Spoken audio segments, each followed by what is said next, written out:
جب شمع روشن ہوتی ہے تو یہاں تک بات چلی جاتی، چھوڑ دی، 3 بر اعظم کی سلطنت چھوڑ دی اور وہ رضی اللہ عنہ بن گیا۔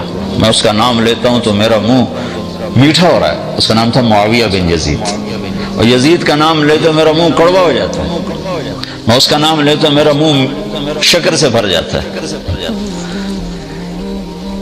کہ شمع روشن ہو تو اسے راستہ نظر آئے، اوہ یہ راستہ ہے، یہ تو وہ راستہ جو غلط ہے، آگے تو جہنم کی آگ ہے۔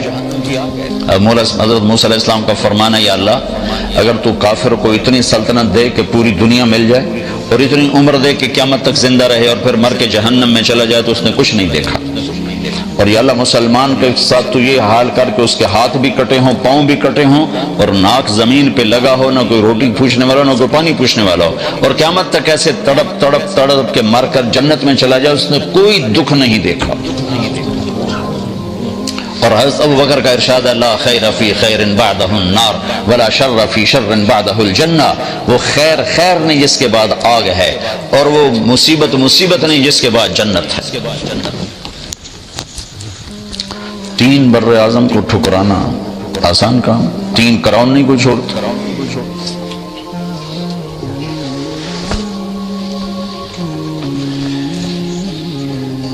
تو اس روشنی کا حاصل کرنا یہ ہر مسلمان کی محنت ہے۔ یہ روشنی کہاں سے ملے گی؟ تو آگے اللہ نے ایک آیت بیان کی ہے، فی بیوت اذن اللہ ان ترفع وَيُذْكَرَ فِيهَا اسْمُهُ يُسَبِّحُ لَهُ فِيهَا بِالْغُدُوِّ وَالْآصَالِ رِجَالٌ لَا تُلْهِيهِمْ تِجَارَةٌ وَلَا بَيْعٌ عَنْ ذِكْرِ اللَّهِ وَإِقَامِ الصَّلَاةِ وَإِيتَاءِ الزَّكَاةِ يَخَافُونَ يَوْمًا تَتَقَلَّبُ فِيهِ الْقُلُوبُ وَالْأَبْصَارُ۔ اللہ نے کہا انرجی سیور لینا ہو تو الیکٹرک شاپ پہ جاؤ، اگر دل کا نور لینا ہو تو میں نے دنیا میں مسجدیں بنائی ہیں، مسجد میں آؤ۔ یہ مسجدیں، بیوت فی بیوت اذن اللہ، اللہ نے اپنا گھر کہا، وَأَنَّ الْمَسَاجِدَ لِلَّهِ، مسجدیں اللہ کے گھر ہیں، اللہ نے اسے اپنا گھر فرمایا۔ کہا یہ نور یہاں تقسیم ہوتا ہے، مسجد والے بنو۔ دنیا میں واحد تبلیغ کی محنت ہے جس کا مرکز مسجد ہے، اور کوئی جتنی دین کی تحریکیں بھی ہیں ان کے مراکز، ان کے دفاتر مسجد سے باہر ہیں۔ تبلیغ ایک واحد کام ہے جس کا مرکز بھی مسجد ہے، دفتر بھی مسجد، سب کچھ مسجد۔ تو اللہ تعالیٰ نے اس آیت میں اشارہ کیا ہے کہ یہ نور مسجدوں سے ملتا ہے، لہذا مسجد میں آنا پڑے گا اور مسجدوں میں بیٹھنا پڑے گا۔ اللہ تعالیٰ کے نبی نے، اللہ نے جب سب سے پہلے دنیا کو بنانے کا ارادہ کیا تو پہلے مسجد بنائی۔ ان اول بیت وضع للناس للذی ببکۃ مبارکا وہدی للعالمین فیہ آیات بینات مقام ابراہیم من دخلہ کان آمنا۔ اللہ تعالیٰ نے فرمایا جب میں نے دنیا آباد کرنے کا ارادہ کیا تو پہلے مسجد بنائی۔ ہمارے نبی پاک صلی اللہ علیہ وسلم جب ہجرت کے لیے مجبور ہو گئے، اس دعوت کی محنت میں ایک وقت ایسا آتا ہے کہ قوم ہی مخالف ہو جاتی۔ میں ایک جگہ بیان کرنے جا رہا تھا، میرا کزن میرے ساتھ بیٹھا تھا، میں اس کو ساتھ لے گیا تو آگے مجمع تھا بہت زیادہ، پاکستان میں تو ماشاءاللہ بڑے بڑے مجمع اکٹھے ہوتے۔ تو واپسی پر میں نے بڑی حسرت سے کہا، میں کہ دیکھو یار، پرائے کتنے شوق سے سنتے ہیں اور اپنوں کا حال یہ ہے کہ آ کے حال بھی نہیں پوچھتے۔ تو ان سے کہنے لگا بھائی یہ تمہارے سچے ہونے کی علامت ہے کہ اللہ کے نبی کی قوم بھی ساری زندگی ان کی دشمنی رہی، یہ تمہارے سچے ہونے کی علامت کہ اپنے نہیں سنتے، یہ سچے ہونے کی علامت۔ تو اللہ کے نبی مکہ میں تھے تو بیت اللہ میں آتے تھے، نمازیں پڑھتے تھے، نفل تھی، فرض نماز تو تھی نہیں۔ پھر حضرت حمزہ نے کلمہ پڑھا، حضرت عمر نے پڑھا، تو پہلی دفعہ مسجد میں نماز پڑھے گی، نفل ہی تھی، فرض نہیں تھی، لیکن پھر بھی جب زیادہ ہو گیا کام اور رہنا مشکل ہو گیا تو آپ نے ہجرت کا ارادہ کیا۔ ادھر حضرت ابو طالب فوت ہو گئے تو ان کی وفات سے جو باہر پروٹیکشن تھی وہ ختم ہو گئی، ادھر حضرت خدیجہ فوت ہو گئی ایک ہی مہینے میں 10 دن کے اندر، پہلے چچا پھر بیگم، تو باہر کا آسرا بھی ختم ہو گیا، اندر کا آسرا بھی ختم ہو گیا۔ تو باہر چچا سینہ سپر تھے، اندر حضرت خدیجہ زخموں پہ مرہم رکھتی تھی، تو جب آپ دونوں طرف سے تنہا ہو گئے تو پھر قریش نے تنگ کرنا، پہلے ہاتھ نہیں اٹھاتے تھے، پھر قریش نے مارنا شروع کیا، پیٹنا شروع کیا، تو اس پر ہمارے نبی فرماتے ہیں ما اسرا ما وجدنا فقدک یا اے میرے چچا، تیرے جانے کی کمی بڑی جلدی محسوس ہونے لگی۔ پہلے کوئی ہاتھ نہیں اٹھاتا، مار پیٹ، پتھر، روڑے، اور گردن میں چادر ڈال کے عقبہ نے جو مروڑنا شروع کیا، آنکھیں باہر نکل، بے بسی کے ساتھ، اور سجدے میں تھے تو اوپر آ کر اونٹوں کی اوجڑی پھینک دیا، آپ کو اٹھنا مشکل ہو گیا۔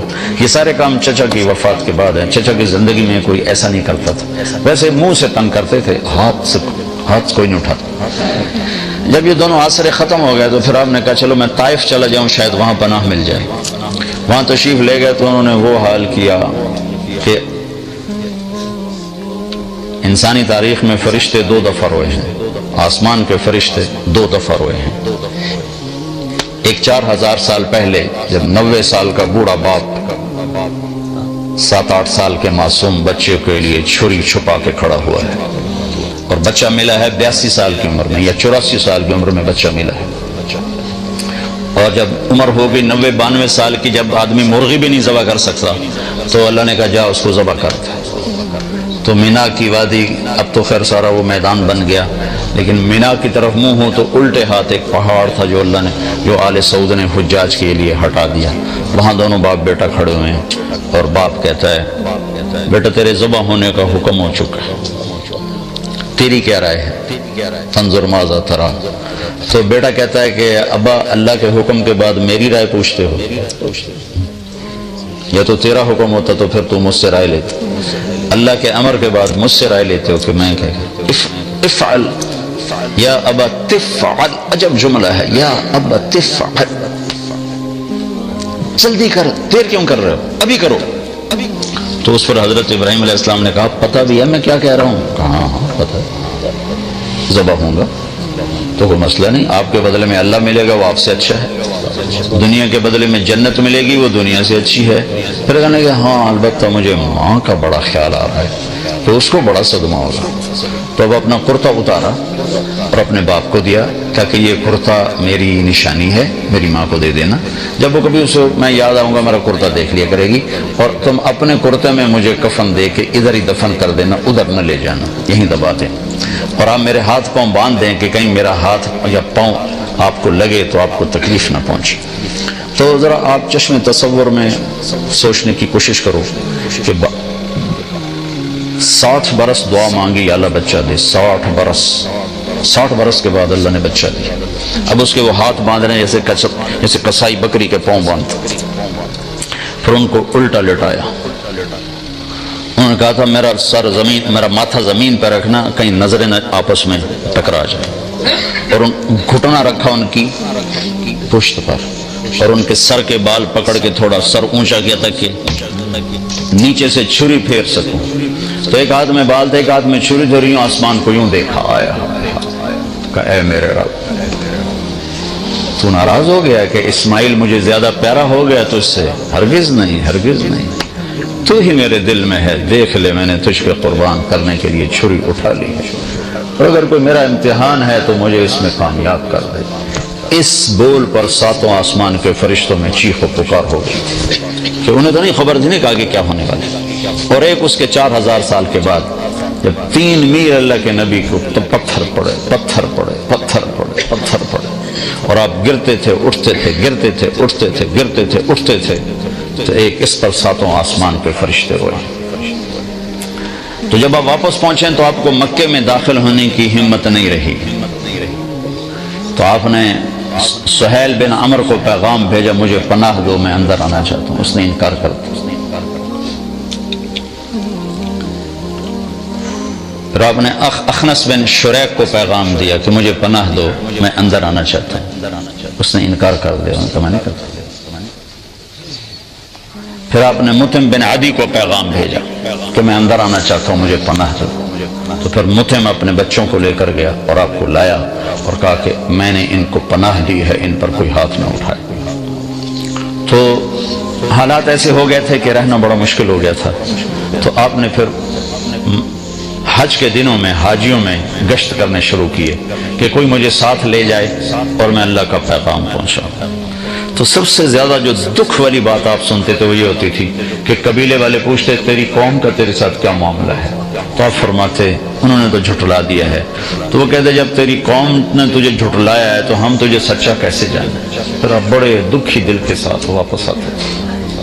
ہوئے ہوئے ہوئے کیا گزرتی ہوگی اللہ کے نبی کے دل پر، اللہ کائنات کی افضل ترین ہستی، افضل ترین ہستی، وَأَحْسَنَ مِنْكَ لَمْ تَرَ قَطُّ عَيْنٌ، یا رسول اللہ آپ جیسا حسین کسی آنکھ نے نہیں دیکھا، نہ میری آنکھ نے دیکھا۔ وَأَجْمَلَ مِنْكَ لَمْ تَلِدِ النِّسَاءُ، آپ جیسے عالی نسب والا یا رسول اللہ کسی ماں نے نہیں جانا۔ اتنا فَكَانَ قَابَ قَوْسَيْنِ أَوْ أَدْنَىٰ، اتنے اونچے مقام والے۔ عَسَىٰ أَن يَبْعَثَكَ رَبُّكَ مَقَامًا مَحْمُودًا، اتنے اونچے مقام والے۔ بنو حنیفہ کو دعوت دی، انہوں نے گالیاں نکالی، آپ اونٹنی پہ سوار ہوئے، اونٹنی کھڑی ہوئی تو اس نے پیچھے سے نیزہ مارا ابن بجیرہ نے، تو آپ اونٹنی سے گر کر زمین پر آئے اور یوں گرے، چٹانوں کے اوپر گرے۔ یہ وہ ہے جس کے چہرے کی اللہ نے قسمیں کھائیں، والضحیٰ، جس کی زلفوں کی قسمیں کھائیں، واللیل اذا سجا، جس کی آنکھوں کا ذکر کیا ما زاغ البصر وما طغى، جس کی زبان کا ذکر کیا لا تحرک بہ لسانک، جس کے چہرے کا ذکر کیا فول وجہک شطر المسجد الحرام، جس کی زبان کا ذکر کیا لا تحرک بہ لسانک، جس کے ہاتھ کا ذکر کیا لا تجعل یدک مغلولا، جس کی گردن کا ذکر کیا علی عنقک، جس کے سینے کا ذکر کیا الم نشرح لک صدرک، جس کے دل کا ذکر کیا علی قلبک، جس کی کمر کا ذکر کیا الذی انقض ظہرک، جس کے بول کی قسم کھائی وقیلہ یا رب ان ہؤلاء قوم لا یؤمنون، جس کی چادر کا ذکر کیا یا ایھا المزمل، جس کے کمبل کا ذکر کیا یا ایھا المدثر، جس کی چال کا ذکر کیا یمشی فی الاسواق، اور جس کے رات کے رونے کا ذکر کیا فلا تذهب نفسك علیہم حسرات، جس کے رات کے اٹھنے کا ذکر کیا قم اللیل الا قلیلا، جس کے دن کا ذکر کیا ان لک فی النہار سبحا طویلا، جس کے ساتھیوں کا ذکر کیا والذین معه اشداء علی الکفار رحماء بینہم، جس کی نبوت کا ذکر کیا تو عالمی بنا کر تبارک الذی نزل الفرقان علی عبدہ لیکون للعالمین نذیرا، جس کو رحمت للعالمین بنا کے ذکر کیا وما رسلناک الا رحمتا للعالمین، جس کو کل بشر کے لیے، انسان جنات کے لیے نبی بنا کر قرآن میں ذکر کیا قل یا ایھا الناس انی رسول اللہ الیکم جمیعا وَإِذْ صَرَفْنَا إِلَيْكَ نَفَرًا مِّنَ الْجِنِّ يَسْتَمِعُونَ الْقُرْآنَ وَمَا أَرْسَلْنَاكَ إِلَّا كَافَةً لِلنَّاسِ بَشِيرًا وَنَذِيرًا، جس کو راضی کرنے کے لیے خود تیار ہوا بیٹھا ہے، مجھے کہتا ہے، آپ کو کہتا ہے کہ اللہ کو راضی کرو، مجھے راضی کرو، خود کہتا ہے کہ اے میرے حبیب میں تجھے راضی کروں گا وَلَسَوْفَ يُعْطِيكَ رَبُّكَ فَتَرْضَىٰ، جس کے مقام محمود کا ذکر کرتا ہے عَسَىٰ أَن يَبْعَثَكَ رَبُّكَ مَقَامًا مَحْمُودًا، جس کی معراج کا ذکر کرتا ہے فَكَانَ قَابَ قَوْسَيْنِ أَوْ أَدْنَىٰ، جس کے سفر کا ذکر کرتا ہے سبحان الذی اسریٰ بعبدہ لیلا من المسجد الحرام الی المسجد الاقصی،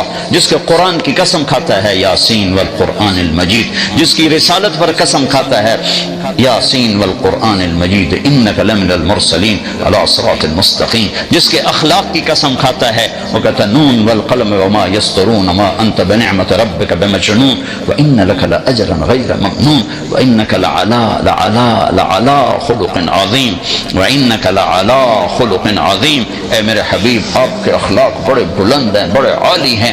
پورا قرآن میرے نبی کو ایسے ذکر کرتا ہے، ایک جگہ جگہ جگہ جگہ جگہ جگہ کسی چیز کو پھیلایا جائے پھر اکٹھا کر کے اس کا وجود بنایا جائے، ایسے میرے رب نے اپنے حبیب کو پورے قرآن میں یوں ذکر کیا ذکر کیا ذکر کیا ذکر کیا، پھر اس کا وجود بنایا، پھر کہا لعمرک مجھے تیرے اس پیارے وجود کی قسم، مجھے تیری جان کی قسم، تیری جان کی قسم، تو نسب میں عالی، تو حسب میں عالی، تو شکل میں عالی، تو حسن میں عالی، تو مقام میں عالی، تیرا نظیر نہیں، تیرا کوئی بدل نہیں، تیرا کوئی مثل نہیں، تیری کوئی مثال نہیں، تیرا کوئی شبیہ نہیں، تیرے جیسا رحم کسی کے پاس نہیں، تیرے جیسا علم والا کوئی نہیں، تیرے جیسی بلندی والا کوئی نہیں، تیرے جیسے نسب والا کوئی نہیں کہ تیرے نسب کو میں نے سید آدم تک پہنچا دیا، محمد بن عبداللہ بن عبد المطلب بن ہاشم بن عبد مناف بن قصی بن کلاب بن مرہ بن کعب بن لبی بن غالب بن فہر بن مالک بن نضر بن کنانہ بن خزیمہ بن مدرک بن الیاس بن مدر بن نزار بن معد بن عدنان بن اود بن حمیسہ بن سلامان بن عوس بن بوز بن قموال بن ابی بن عوام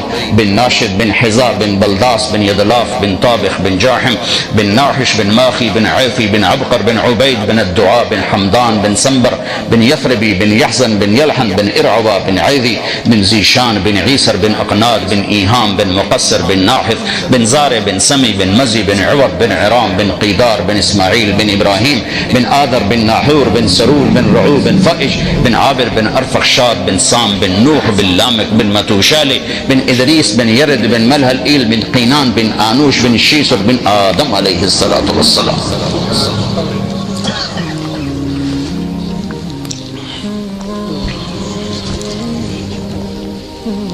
نیزہ لگا الٹ کے گرے. دعوت دیتے دیتے دیتے تھک گئے. نتیجہ کیا ہوا؟ کسی نے منہ پہ تھوک دیا, کسی نے تھپڑ مار دیا, کسی نے کرتا پھاڑ دیا.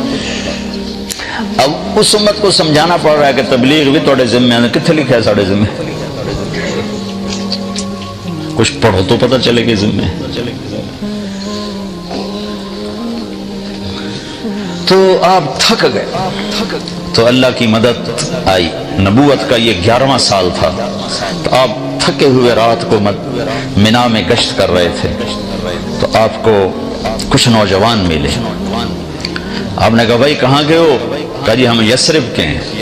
کہا میری بات سنو گے؟ میں اللہ کا نبی ہوں. کہا اچھا. اب مدینے والے یہودیوں سے سن رہے تھے کہ ایک نبی آنے والا ہے تو ان کے کانوں میں آواز پڑی تھی. کہنے کہا اچھا کیا ہے تیرے پاس؟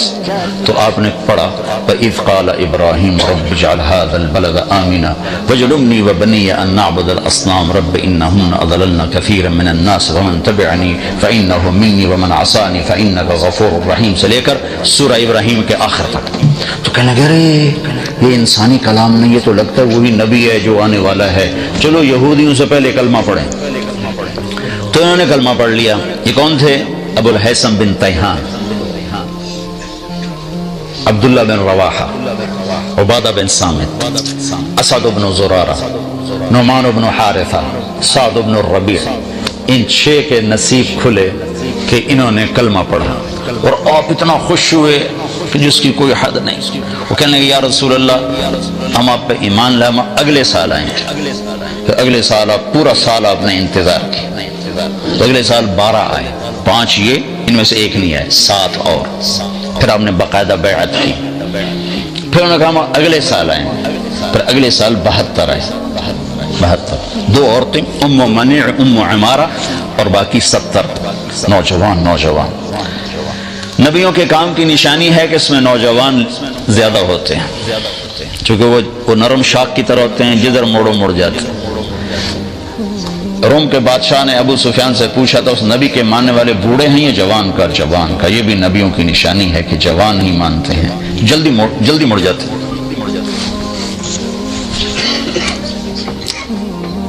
72 آدمیوں نے بیعت کی. تو جب بیعت ہونے لگی نا تو ایک صحابی کھڑے ہوئے مدینے کے, عباس بن مرداس. کہنے کہ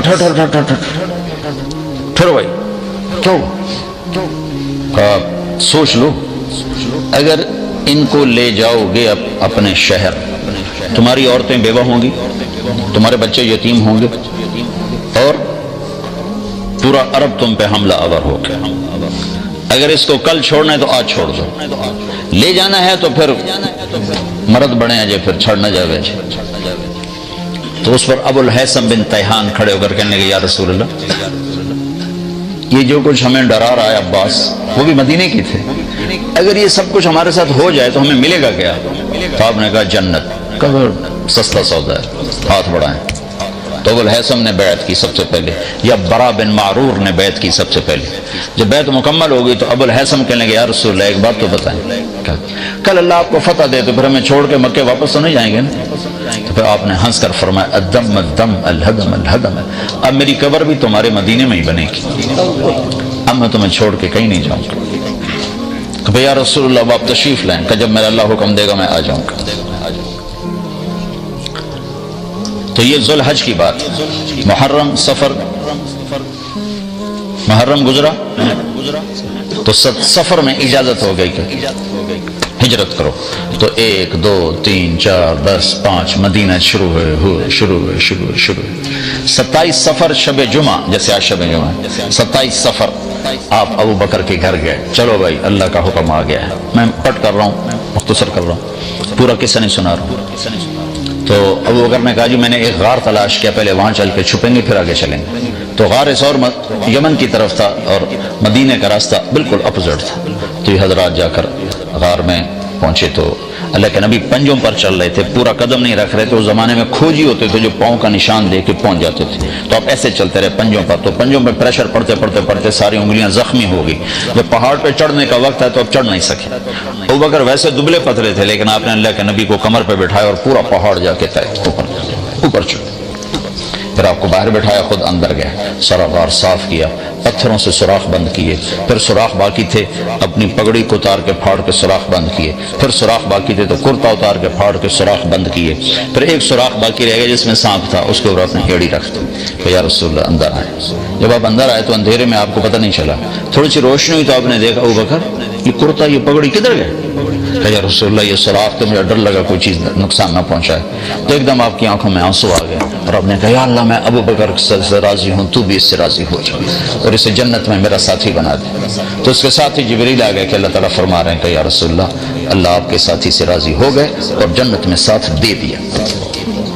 27 کی رات، 28 کی رات، 29 کی رات، 3 راتیں 2 دن، 28 29 آپ رہے۔ یکم کو آپ وہاں سے نکلے اور 8 ربیع الاول کو آپ مدینہ کی بستی قباء میں پہنچے۔ تو روزانہ مدینہ والے آتے تھے اور آپ کا انتظار کر کے چلے جاتے تھے۔ تو 8 تاریخ کو مدینہ اور قباء کے درمیان ایک قبیلہ ہے جس کو بنو قینقاع کہتے ہیں، وہ آباد تھا۔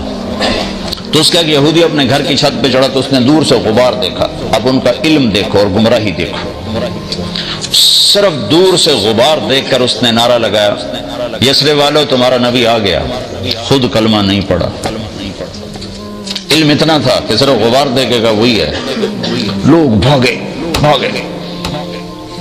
اتنے میں اللہ کے نبی پہنچ چکے تھے اور ابوبکر ان کو ایک چٹان کے نیچے بٹھا چکے تھے اور خود کھڑے تھے، اور ابوبکر کی داڑھی تھی کالی سفید اور اللہ کے نبی کی داڑھی تھی سیاہ کالی۔ دنیا سے جاتے وقت آپ کی داڑھی اور سر میں 14 سفید بال تھے ٹوٹل۔ تو لوگوں نے سمجھا کہ یہ جو جوان ہے نا یہ ابوبکر ہے اور یہ جو چٹے والوں والا یہ اللہ کا نبی، تو سب نے ادھر مسافر شروع کر دی۔ ابوبکر نے نہیں بتایا، یہ حکمت مجھ سے پوچھو جب میرے اوپر حال کرتے ہیں مسافر کرنے والے، کتنی باری میری جیب کاٹ کے لگے۔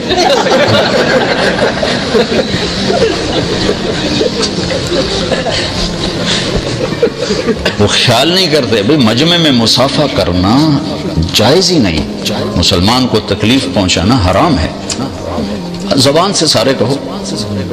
تو آپ چپ کرے مسافر کرتے رہے، نہیں بتایا کہ میں نہیں ہوں تاکہ اللہ کے نبی کو تکلیف نہ ہو، تھکے ہوئے ہیں۔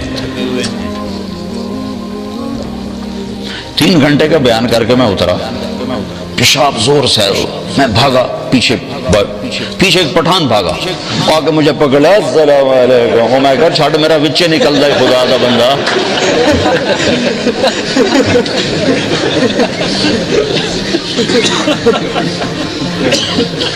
جب سارے مسافر ہو گئے، جوش کرو ختم ہو گیا، تو اللہ کے نبی پر دھوپ آ گئی، چٹان کا سایہ ختم ہو گیا، تو ابوبکر نے لپک کے آپ کے اوپر چادر کی، تو اس سے سب کو پتہ چلا وہ ہو تو سارے مسافر غلط ہو گئے، نبی تو یہ ہیں یہ نہیں ہیں۔ یہ میں ساری تمہیداً آپ کو تھوڑی سی تاریخ سنائی ہے، یہ تاریخ نہیں ہے، یہ دین ہے، یہ میرے نبی کی زندگی ہے، یہ دین ہے۔ آپ نے قباء میں سب سے پہلے مسجد بنائی، 2 ہفتے ٹھہرنے کا کوئی جواز نہیں تھا، 2 ہفتے کیوں ٹھہرے؟ مسجد مکمل کی، جب مسجد مکمل ہو گئی پھر آپ مدینے چلے، اور یہ 22 ربیع الاول تھی، 500 نوجوان شاہ سوار نیزوں تلواروں کے ساتھ انہوں نے اونٹنی کو گھیرے میں لے لیا اور اب چلے مسجد کی مدینے کی طرف۔ راستے میں بنو سالم کا محلہ آیا، وہاں جمعے کی نماز کا وقت ہوا تو آپ نے پہلی جمعے کی نماز وہاں پڑھی۔ اس نماز میں عبداللہ بن سلام یہودی عالم آئے اور آپ کا خطبہ سن کے کلمہ پڑھ گئے، افشوا السلام اطعموا الطعام وصلوا الارحام وصلوا باللیل والناس نیام تدخلوا الجنت بالسلام. الفاظ سے کہ جادو. کہنے کہ ایسا خوبصورت کلام نبی ہی کہہ سکتا اور کوئی نہیں کہہ سکتا. مضمون کیا ہے؟ سلام پھیلاؤ، کھانے کھلاؤ، رشتہ داروں سے اچھا سلوک کرو چاہے وہ برا ہی کریں. یہ مت کہو جڑا سلام کرے گا کریں گے، جڑا نہیں کرے گا نہیں کریں گے، یہ مت کہو. اور اس وقت نماز پڑھو جب لوگ سوئے ہوئے ہوں تو سیدھے جنت میں چلے گا. جمعہ پڑھا پھر ہم مدینے کو چلے تو اب سامنے ایک چھوٹا سا وہ گھاٹی تھی، گھاٹی کو پار کر کے نیچے مدینہ آتا تھا. تو گھاٹی کے اوپر چڑھے تو پہلے اونٹنی کا چہرہ نظر آیا، پیچھے اللہ کے نبی کا چہرہ نظر آیا.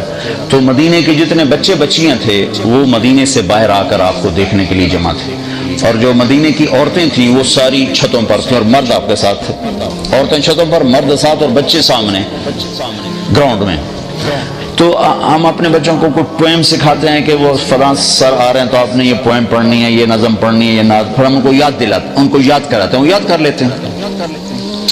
اللہ نے عرب کو ایسا خوبصورت صاحب القادر الکلام بنایا تھا کہ اللہ کی قسم ان بچے بچیوں کو کسی نے ایک لفظ یاد نہیں کرا. یوں میرے محبوب کا چہرہ سامنے آیا ہے اور ایک دم کا طلع البدر علینا من ثنیات الوداع، وہ 14ویں کا چاند چڑھ آیا گھاٹی سے. وجب الشکر علینا ما دعا للہ دعا، ہم پر اللہ کا شکر واجب ہو گیا. ایھا المبعوث فینا جئت بالامر المطاع. یا رسول اللہ یہ مکہ نہیں ہے، یہاں ہر آدمی آپ کی ماننے والا ہوگا. بچہ بچہ، بچی بچی، مرد مرد، عورت عورت آپ کے سامنے سر جھکانے والا ہوگا. جئت شرفت المدینہ مرحبا بک یا خیر داع، آپ نے آج مدینے کو روشن کر دیا، ہم آپ کا استقبال کرتی ہیں. وہ بچی چھوٹی چھوٹی. تو میرے نبی نے جو لفظ سنا نا مدینہ، میں نے کسی کتاب میں نہیں پڑھا لیکن مجھے خیال آتا ہے کہ مدینے کا نام تھا یثرب. یثرب کہتے ہیں غم کو. تو آپ ہمیشہ غلط معنی والے لفظ بدل دیتے تھے. تو آپ نے ان بچوں سے سنا مدینہ تو شاید اسی سے لے کر آپ نے یثرب مٹا کے نام مدینہ رکھ دیا. اب آگے سردار کھڑے ہوئے، بنو سالم یا رسول اللہ ہمارے پاس، بنی عوف ابن مالک یا رسول اللہ ہمارے پاس، بنو اشجع یا رسول اللہ ہمارے پاس، بنو بیاض یا رسول اللہ ہمارے پاس، بنو عبد الاشل یا رسول اللہ ہمارے پاس، بنو نجار یا رسول اللہ ہمارے پاس، بنو سلیم یا رسول اللہ ہمارے پاس. سب کے سردار کھڑے ہوئے اور آپ نے اونٹنی کی رسی چھوڑ دی. آپ کے جی میں تھا نان کے ٹھہروں بنو نجار، آپ کے دادا کی ماں بنو نجار سے تھی، لیکن منہ سے کہتے ہوئے آپ شرماتے تھے کہ دوسروں کو تو تکلیف ہوگی، کہیں گے ویکھو جی سانو چھڑے تو ادھر چلے گئے. تو ہم نے کہا دعوھا فانھا مامورہ، اس اونٹنی کو چھوڑ دو، اس کو اللہ کا امر ہے، جہاں ہوگا وہاں بیٹھ جائے گی. تو پہلے جا کر سیدھی ایک کھلے میدان میں بیٹھی. تو آپ نے کہا یہ ہماری مسجد ہے، وہاں مسجد کی بنیاد رکھی. وہ یتیموں کی زمین تھی، انہوں نے ہدیہ کرنا چاہے کہ نہیں تم یتیم نابالغ ہو، تمہارا ہدیہ قبول نہیں، تمہیں پیسے دیے جائیں گے. پھر اونٹنی کھڑی ہوئی، اب سب کے دل دھک دھک دھک دھک، اور اونٹنی ایسے دیکھ رہی ہے، سب کے دل اچھل کے آ رہے اچھل. پھر اس نے بنو نجار کے محلے کی طرف چلنا شروع کر دیا اور جا کے ابو ایوب کے گھر کے آگے بیٹھ گئے. تو آپ کے اندر کی تمنا پوری ہوئی. پھر آپ نے گھر سے پہلے مسجد بنائی.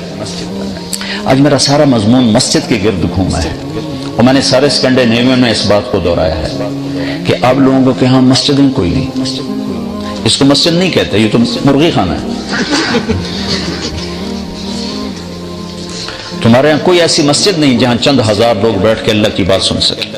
میرے نبی نے سب سے پہلے مسجد بنائی، پھر اپنے گھر بنائے، اور مسجد بڑی بنائی آپ نے، بڑی بنائی ہے. 9 سال مسجد میں چراغ نہیں تھا تو کیا جلاتے تھے؟ اندھیرا. تو یہ جو کھجور ہوتی ہے نا، یہاں تو کھجور ہوتی نہیں، کھجور کی ایک یوں ٹیڑھی ٹہنی ہوتی ہے جس کے اوپر کھجوریں لگتی ہیں ایسے کرتے ہیں، وہ کاٹ کے لاتے تو اس میں ریشے ہوتے ہیں، اس کو جلاتے تھے. تو تھوڑا تھوڑا جلتی رہتی تھی، وہ بجھتی رہتی تھی، جلتی رہتی، اس سے روشنی ہوتی تھی. تو کوئی ایسی روشنی ہوتی تھی جو خوبصورت نظر آئے. ایک صحابی یہاں تمیم داری، یہ ملک شام گئے تھے تو انہوں نے وہاں دیکھی لالٹین، یہ لیمپ جو میں نے بتایا، تو یہ وہاں سے لیمپ لے کر آئے تو انہوں نے آ کر مسجد میں جلا دیا. مغرب کی نماز میں اللہ کے نبی آئے تو آپ نے کہا ہو کہ میری مسجد کو کس نے روشن کیا ہے. اگر آج میری بیٹی ہوتی میں اس کے نکاح میں دے دیتا. تو نوفل بن حارث آپ کے تایا کے بیٹے کہنے لگے یا رسول اللہ میری بیٹی بھی تو آپ کی، میں نکاح میں دیتا ہوں. مسجد میں چراغ جلانے پر اہل بیت سے رشتہ ہو گیا.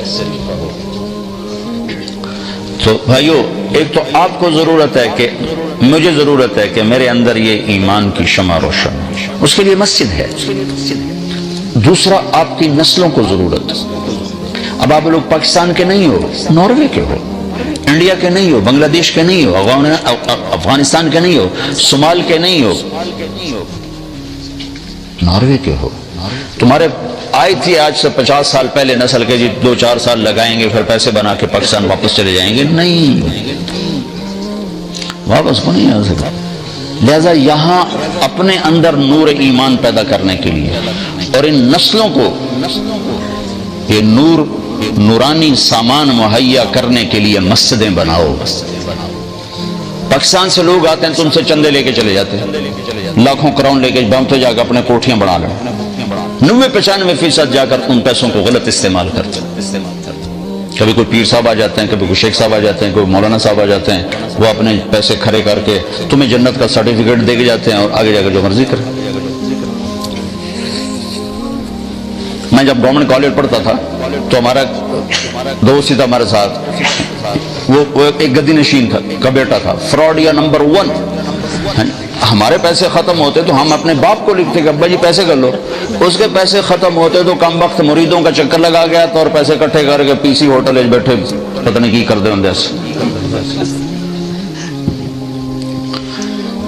تو یہاں فنڈنگ کرو اور اللہ کے لیے مسجدیں بناؤ. پھر تم پاکستانی لڑنا بھی شروع کر دو، میں صدر بننا ہے، میں سیکرٹری بننا ہے. وہ جراثیم یہاں لے کر آئے ہو لڑائی جھگڑے والے. فن لینڈ گیا ان سے کہا، سویڈن گیا ان سے کہا، ڈنمارک گیا ان سے کہا تمہارے پاس آیا ہوں. اب تمہارا وہ جو بیان تھا ہال والا، میرا جی چاہ رہا تھا یہ سب کی ٹھکائی کروں جنہوں نے یہاں میرا بیان کروایا. گھوں گھوں گھوں ہو رہی ہے، نہ کو مجھے پتا چل رہا ہے کہ میں کیا کہہ رہا ہوں، نہ سننے والوں کو پتا چل رہا ہے کہ مولوی صاحب کیا کہہ رہے ہیں. تو تمہارے پاس اتنی بڑی مسجد ہو جس میں تم اللہ کے بندوں کو بٹھا سکو. میں فرانس گیا، انہوں نے بھی ہال لیا. فرانس والوں سے کہا بھائی تو اپنی نسلوں کے لیے مسجدیں بناؤ، مت دو پاکستان سے آنے والوں کو چندے، مت دو ہندوستان سے آنے والوں کو چندے، آپس میں فنڈنگ کرو. اگر یہاں مسجد مدرسے نہیں ہوں گے، میں جنوبی امریکہ گیا ہوں، جنوبی امریکہ 1 کروڑ کے قریب مسلمانوں کی نسل اسلام چھوڑ کے فارغ ہو چکی. کس وجہ سے کہ ان سے ظلم ہوا، انہوں نے نہ مسجد بنائی نہ مدرسہ بنایا. صرف کماتے رہے. اتنا پیسہ ہے وہاں ان کے پاس کہ پورا ملک خرید لیں، ایک مسجد نہ بنا سکے. نسلیں اسلام سے پیدل ہو. فرق پاکستان میں کوئی لڑکا بگڑے گا نا تو زیادہ چر شراب پر جائے گا، یہاں کوئی بگڑے گا تو اسلام ہی چھوڑ جائے گا. تو ان کو مسجد نہ سمجھو. یہ تو ایک مسلح ہے محلے والوں کے لیے، ٹھیک ہے. تبلیغ والوں سے کہتا ہوں، اب لوگوں سے کہتا ہوں بڑی مسجدیں بناؤ. تبلیغ والوں کو فنڈ دو، یہ بڑی مسجد بنائے، بڑا مرکز بنائے. اس میں 2008 میں آیا تو میں ان سے کیا کر گیا، او بھائی کوئی مدرسہ بناؤ، کوئی مسجد بناؤ. 2008 میں میں نے اسی لیے سفر کیا تھا، کوئی مدرسہ بناؤ، کوئی مسجد بناؤ. این جاڑے آتے این جاڑے.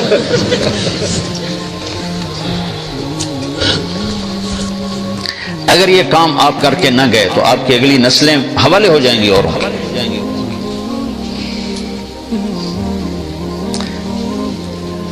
من بنا للہ مسجدا بنا اللہ لہ بیتا فی الجنہ. اب ایک ساتھی سنایا تھا، ایک عرب ساتھی نے وہاں مسجد بنائی اپنے وہاں سعودی میں. تو اس نے کہا میں نے 1 پائی کسی سے نہیں لینی، 1 پائی سب اپنے پیسے سے بنانے. تو اس نے بہت عالی شان مسجد بنائی. تو اس نے مکمل خواب دیکھا، بڑا خوبصورت محل. تو وہ کہتا ہے پھر یہ کس کا محل ہے؟ کہ یہ تمہارا ہے. کہ میرا کس لیے؟ کہ جو تم نے اللہ کا گھر بنایا. تو ایک طرف دیکھتا تو ایک اور محل نظر آتا ہے لیکن اس سے ذرا کم درجہ. کہ یہ کس کا محل ہے؟ یہ جس نے تمہاری مسجد میں مدد کی، یہ اس کا محل ہے. تو جب اس کی آنکھ کھولی تو کہنے لگا میں نے تو کسی سے 1 پیسہ نہیں لیا، تو کس نے مدد کی؟ تو اس نے سارے مستری مزدور اکٹھے کیے کہ بتاؤ تم نے کسی سے فنڈ لیا، تم نے کسی سے کوئی فنڈنگ کی ہے؟ انہوں نے کہا نہیں، ہم نے تو کسی سے نہیں کی۔ پوچھتے ایک مزدور بول پڑا کہ جی وہ میں ڈال رہا تھا، پانی ڈال رہا تھا بالٹی سے، تو بالٹی ٹوٹ گئی، تو ایک عورت کالی گزر رہی تھی، اس نے بالٹی مجھے دے کے میں اس سے ڈال لوں، اس بالٹی سے ڈال، تو بس وہ یہی، اور تو کچھ نہیں۔ تو انہوں نے کہا عورت ڈھونڈو، پتہ چلا تو ڈھونڈتے عورت مل گئی۔ تو اس نے عورت سے کہا کہ بی بی جو تو نے وہ دی تھی نا بالٹی، اس کے پیسے لے لو، 5 ریال۔ میں نہیں لیتی۔ 5 ریال سے 10، 100 سے 10 لاکھ ریال تک پہنچا کہ 10 لاکھ ریال لے لے اور وہ بالٹی میری کر دے۔ تو پھر وہ ہنس پڑی کا وقت ضائع نہ کر، جو خواب تو نے دیکھا وہ میں نے بھی دیکھا، وقت ضائع نہ کر، جو خواب تو نے دیکھا میں نے بھی دیکھا۔ میں آپ بھائیوں سے گزارش کرتا ہوں کہ ہر مسلمان اپنے اندر ایمان کی شمع جلانے کے لیے وقت دے۔ یہ تبلیغ کا کام کوئی جماعت، کوئی تحریک نہیں ہے کہ ہم تمہیں تبلیغی جماعت کا ممبر بنانا چاہتے ہیں۔ تحریکوں کے اور طریقے ہوتے ہیں، ان کے کارکن ہوتے ہیں، ان کی فنڈنگ ہوتی ہے، وہ باقاعدہ پیسے دیتے ہیں، وہ پیسے جمع کراتے ہیں۔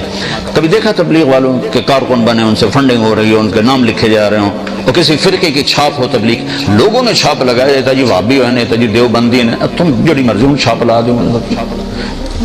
ایک آدمی کو میں نے اتنے دلائل دیے کہ جی گلنا ٹھیک ہے نا، پر دوسری اتو کچھ اور ہوتے، اندروں کچھ اور۔ میں کہ ہوں کوئی شیشہ لے آ جو تو اندروں وڑ کے ویک، اندروں اسی کچھ ہو رہا ہے تو اتو کچھ ہو رہا ہے۔ اللہ کے نبی نے مال تقسیم کیا، مال غنیمت۔ ایک منافق نے کھڑے ہو کر کہا یہ تقسیم غلط ہے، تو اللہ کے نبی کا چہرہ پیلا پڑ گیا کہ اگر میں غلط ہوں تو ٹھیک کون ہے؟ تو خالد بن ولید نے کہا یا رسول اللہ اجازت ہے میں اس کی گردن اڑا دوں؟ نا، اس نے فجر کی نماز میرے پیچھے پڑھی۔ تو وہ کہنے لگے تو اس کو نماز پڑھنے کا فائدہ ہے، یہ تو منافق ہے۔ تو آپ نے کہا تو نے دل کھول کے دیکھ لیا کہ منافق ہے کہ کھلم کھلا منافق۔ تو تبلیغ پر کسی فرقے کی چھاپ نہیں، کسی مسلک کی چھاپ، یہ اسلام کی محنت، اس کے لیے وقت لگاؤ، اس کے لیے بار بار یہی اپنے، میں 4 مہینے چلے کے صرف ارادے کرواتا ہوں، لیکن میں یہ کہتا ہوں کہ ہر آپ جتنے آئے بیٹھو ماشاءاللہ اکثر نوجوان ہو، اوپر بھی بیٹھے ہوں گے، تو ایک ویکنڈ مہینے میں فارغ کرنا شروع کرو، اور ایک نماز نہ چھوڑو، اور ایک ان بچوں کے لیے سکول بھی سوچو کہ ہم اپنے سکول بنائیں جس میں ہمارے بچے اپنے ماحول میں دنیاوی تعلیم حاصل کریں، اور ایک ہم ان کے لیے بڑی بڑی مسجدیں بنائیں۔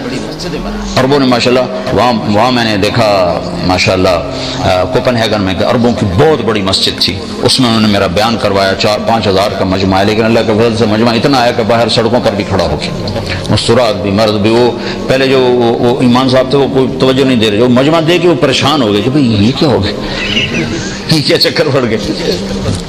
پھر انہوں نے ہمیں بتایا کہ ترکوں نے اس سے بھی بڑی مسجد بنا رہی ہے کوپن ہیگن۔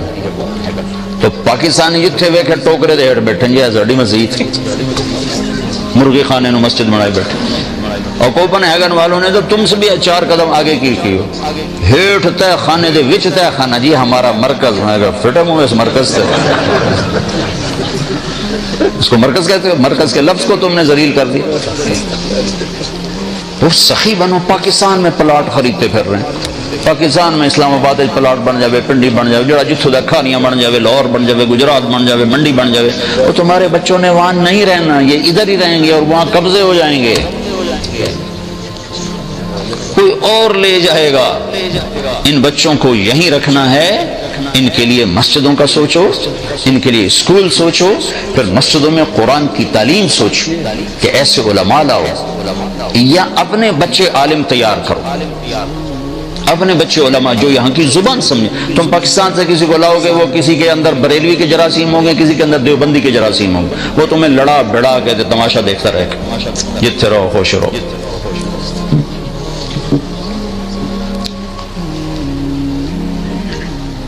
یہاں سے علماء تیار کرو، یہاں سے جو نارویجن بولتے ہوں، یہاں کے ماحول کو سمجھتے ہوں، پھر وہ اگر یہاں دینی علم کو زندہ کریں، قرآن کو زندہ کریں، پھر اپنے تمہارے پاس اللہ کے فضل سے اتنا پیسہ ہے کہ تم اپنے اسکول بھی بنا سکتے ہو، مسجدیں بھی بنا سکتے ہو، سب کچھ کر سکتے ہو، دل تو کھلا کرو۔ 5 کروڑ چندہ دے رہے ہیں، پلاٹ خریدنا ہو تو اگلے پچھلے بھی کھینچ کے اکٹھے کر کے قرضے اٹھا کے بھی دے رہے ہیں، مسجد بنانی ہو تو 5 کروڑ اور جب صندوقڑیاں لے کے بیچارے مسجدوں میں پھر رہے ہوتے ہیں، یہ کتنے ہمارے لیے ڈوب مرنے کی بات ہے۔ تو بھائیوں میں بہت اہم بات کہہ رہا ہوں، بہت اہم بات کہہ رہا ہوں کہ اگر مسجدیں نہیں ہوں گی، بڑی بڑی مسجدیں نہیں ہوں گی، تمہاری نسل ضائع ہو جائے گی۔ میں جنوبی امریکہ میں دیکھ کر آیا، اور کس کی نسل برباد ہوئی؟ عربوں کی۔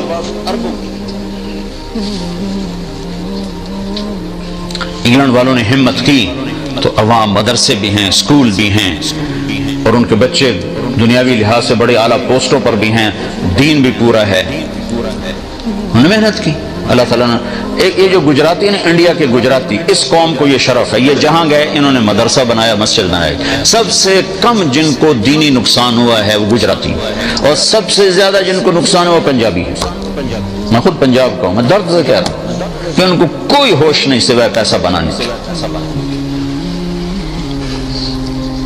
اور کوئی حلال حرام کی سوچ نہیں رکھتے۔ تو میرے بھائیوں، میں آپ سب کو بہت اہم چیز کے مطابق، آپ کی نسلیں یہاں کی ہیں، یہ نارویجن ہیں، یہ یہاں کے باشندے ہیں، میرا نبی عالمی نبی ہے، ملک چھوڑ کے جانا کوئی حل نہیں ہے، ملک چھوڑ کے جانا کوئی حل نہیں ہے، زندگی بدلنا اس کا حل ہے۔ میرا نبی سارے عالم کے نبی ہیں، آپ جہاں ہیں آپ کے لیے میرے نبی کی زندگی نمونہ ہے، سیکھو۔ تبلیغ بڑوں کے سیکھنے کی محنت ہے، مدرسہ چھوٹوں کے سیکھنے کی محنت ہے۔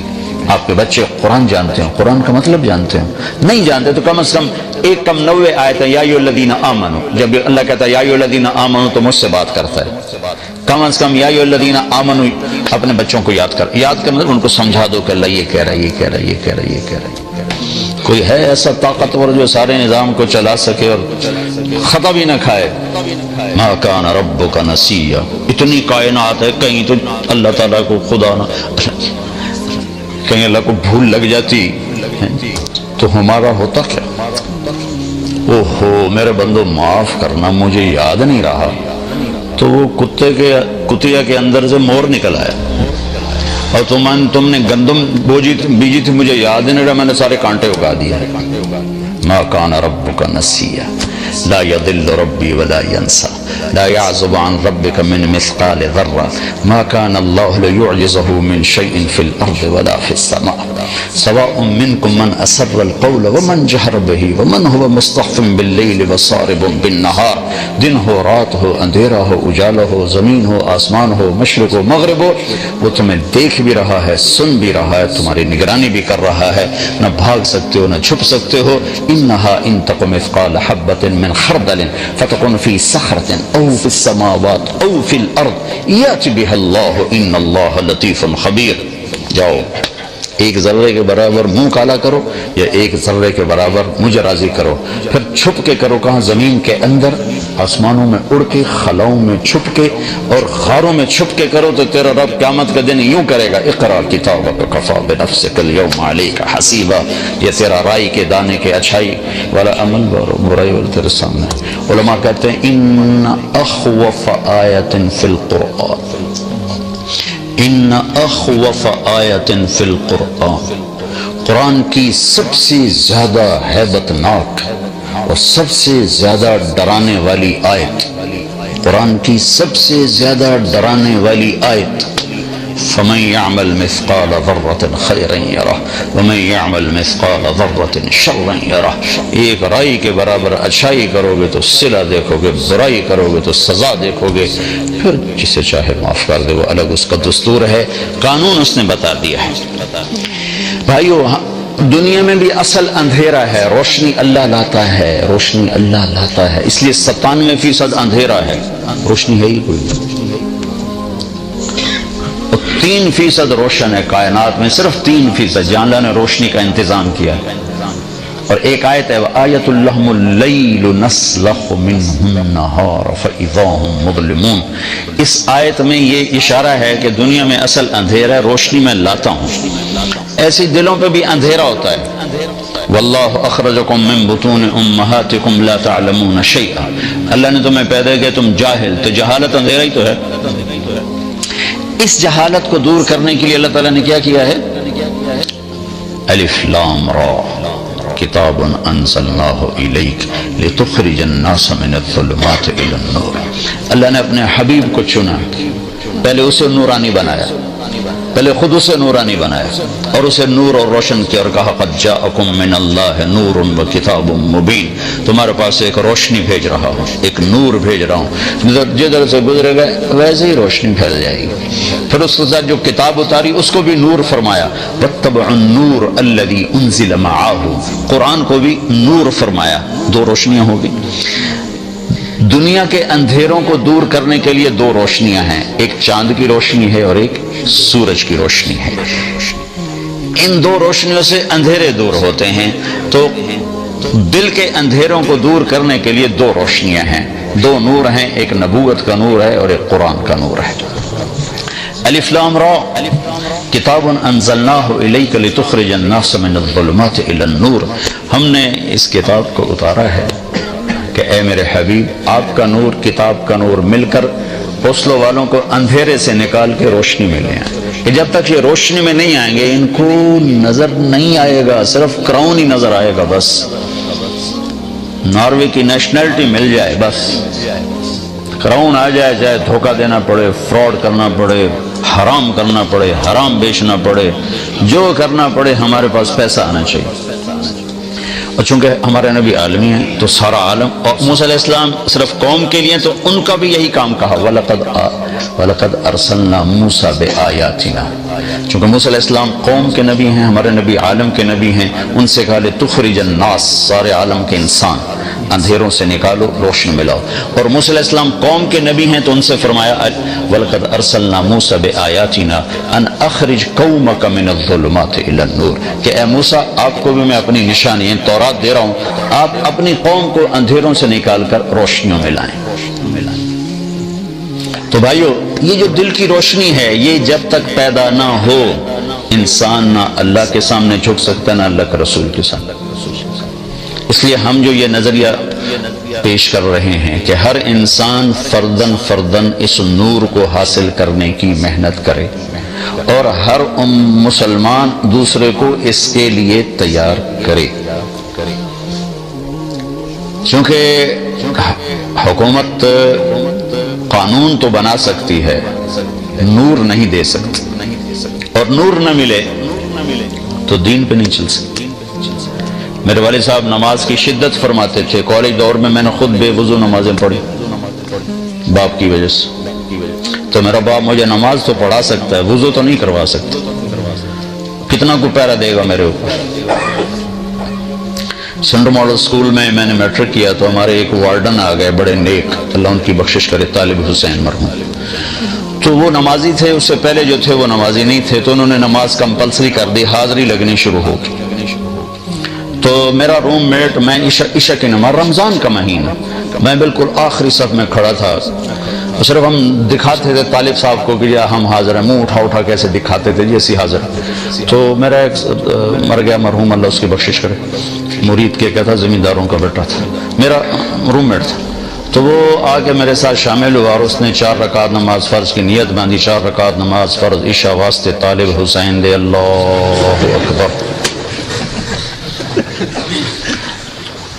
تو مجھے بھی نماز کی کوئی قدر تو تھی نہیں، میں نے نماز توڑ دی، میں کو ایک ہی کی تھی، واخن لگم میں طالب حسین دی پڑھدا پہ، اللہ دی تو کوئی نہیں پڑھدا۔